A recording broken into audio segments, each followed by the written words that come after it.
Hi, in this video, I'll show you how to export your Webflow project code and host it online using platforms like Netlify.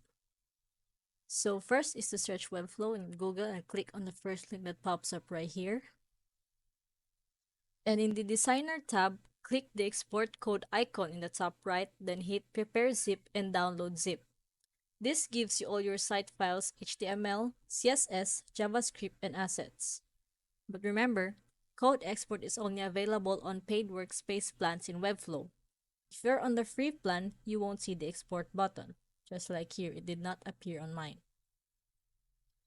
Next, after you do all that, unzip the folder and you'll see everything, your index.html, CSS, scripts, and images all ready to upload.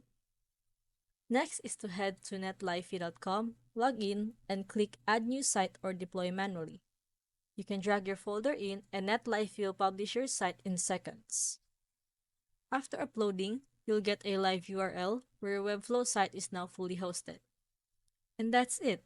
That's how you export your Webflow code and host it online. Quick and clean. If this video helped, make sure to like and subscribe for more.